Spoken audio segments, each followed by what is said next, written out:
السلام علیکم dear kids, welcome to your kid story channel. کیسے ہیں آپ سب؟ اللہ پاک سب کو اپنی حفظ و ایمان میں رکھے۔ آج کی ہماری سٹوری ایک ننھی پیاری بچی سٹیلا کے بارے میں ہے۔ سٹیلا ایک بہت ہی پیاری بچی تھی جو کہ اپنے دادا اور ماں باپ کے ساتھ اپنے گھر میں رہتی تھی۔ سٹیلا کے پاس ایک بہت ہی خوبصورت گرین آئیز والی بلی تھی۔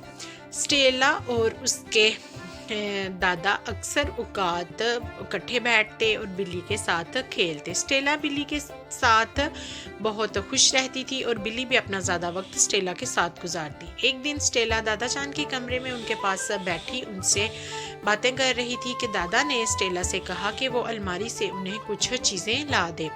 سٹیلا نے دادا کو وہ چیزیں پکڑائیں تو اس دوران ایک چابی الماری سے نیچے گر گئی۔ سٹیلا وہ چابی لے کر دادا کے پاس آئی اور پوچھا، دادا جان یہ چابی کس چیز کی ہے؟ دادا نے اسے بتایا کہ یہ ان کے لائبریری کی چابی ہے جو کہ ان کے گھر کے تہہ خانے میں موجود ہے۔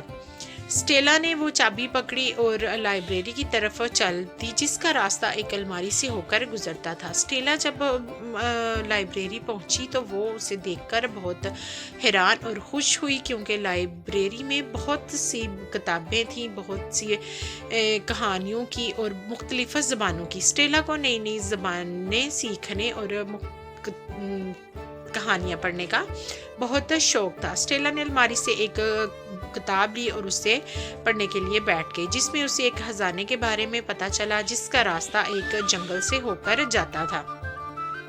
سٹیلا نے چپکے سے کھانے کا چند سامان لیا اور خزانے کی تلاش میں نکل رہی۔ اس نے وہ کتاب بھی اپنے ساتھ رکھ لی تھی تاکہ جہاں ضرورت پڑے وہ اس میں سے راستہ دیکھ سکے۔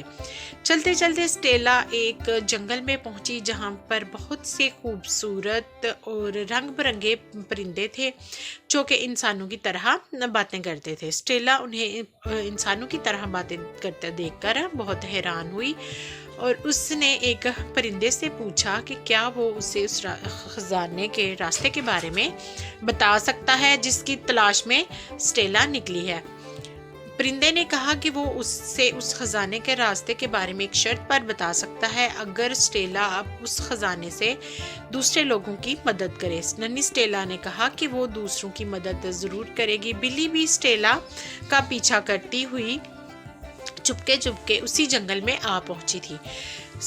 اس نے جب اتنے سارے پرندوں کو دیکھا تو اسے بھوک محسوس ہوئی اور اس نے چاہا کہ وہ ان پر جھپٹ پڑے کہ وہ پرندے آگے سے بولنے لگے۔ بلی پرندوں کو انسانوں کی طرح بولتے دیکھ کر بہت ڈری اور وہاں سے بھاگنے لگی۔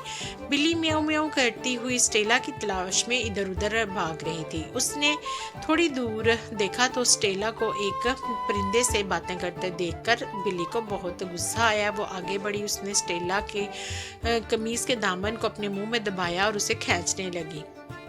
سٹیلا نے بلی کو ساتھ لیا اور آگے کی طرف بڑھی۔ چلتے چلتے وہ جنگل میں ایسی جگہ پر پہنچے جہاں پر انہیں ایک پانی کا چشمہ نظر آیا۔ ننھی سٹیلا نے کتاب کو کھولا اور دیکھا تو اسے خزانے کی نشاندہی اسی جگہ پر ہو رہی تھی۔ ننھی سٹیلا نے بلی سے کہا کہ وہ بھی ڈھونڈے، یہاں پر کوئی دروازہ ہوگا۔ جلد ہی ان دونوں نے خزانے کا دروازہ دریافت کر لیا اور وہ دونوں اندر پہنچے۔ اندر انہوں نے دیکھا تو بہت زیادہ تعداد میں سونے کے سکے اور اشرفیوں کو پایا۔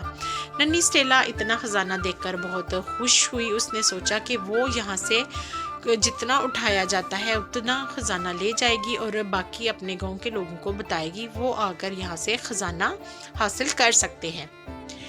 ننھی سٹیلا بھی یہ سوچ ہی رہی تھی کہ اس سے ایک جن نمودار ہوا اور اس نے سٹیلا سے کہا کہ وہ یہاں سے ایک مناسب مقدار میں خزانہ لے کر جا سکتی ہے، اس کے بعد وہ دوبارہ کبھی بھی اس جگہ پر نہیں آ سکتی۔ سٹیلا نے اس سے پوچھا کہ ایسا کیوں؟ تو جن نے کہا کہ یہ خزانے کا دروازہ اس کے لیے بس ایک ہی بار کھلا ہے اور اگر سٹیلا دوسروں کی مدد کرے گی تو ہی وہ یہاں سے جتنا چاہے خزانہ لے جا سکتی ہے۔ ننھی سٹیلا نے کہا کہ وہ اپنے گاؤں کے لوگوں کے لیے یہاں سے خزانہ حاصل کرنا چاہتی ہے۔ جن نے اسے ایک صندوق پکڑایا جو کہ خزانے سے بھرا ہوا تھا اور اسے خزانے کے باہر دروازے تک چھوڑا اور اسٹیلا سے کہا کہ وہ اب یہاں سے جا سکتی ہے، دوبارہ اسے اس خزانے کا راستہ نہیں ملے گا۔ ننھی اسٹیلا اتنا سارا خزانہ لے کر بہت خوش ہوئی اور بلی کے ساتھ اپنے گھر کو چل دی۔ واپس آ کر اسٹیلا نے اپنے دادا کو وہ تمام باتیں بتائیں اور ساتھ ہی انہیں اس خزانے سے بھرا ہوا صندوق دیا۔ دادا نے صندوق کو کھولا تو اس میں بہت زیادہ سونا اور اشرفیاں پا کر دادا بہت خوش ہوئے اور انہوں نے اپنے گاؤں کے لوگوں کو بلایا اور انہیں ان کی ضرورت کے مطابق سونے کے سکے اور اشرفیاں دیں۔ وہ لوگ سونے کے سکے اور اشرفیاں پا کر بہت خوش ہوئے اور اسٹیلا کو دعائیں دیتے اور اس کا شکریہ ادا کرتے وہاں سے رخصت ہونے لگے۔ ننھی اسٹیلا دوسروں کی مدد کر کے بہت خوشی محسوس کر رہی تھی۔ اس نے سوچا کہ وہ اب لائبریری میں دوبارہ جائے گی اور وہاں پر پڑھی ہوئی کتابوں کو پڑھے گی تاکہ وہ مزید خزانہ دریافت کر سکے۔ تو پیارے بچوں، آپ نے دیکھا کس طرح اسٹیلا نے دوسروں کی مدد کر کے خوشی حاصل کی اور دوسروں کی دعائیں لی۔ اسی طرح ہمیں بھی دوسروں کی مدد کرنی چاہیے اور بڑوں کی دعائیں لینی چاہیے۔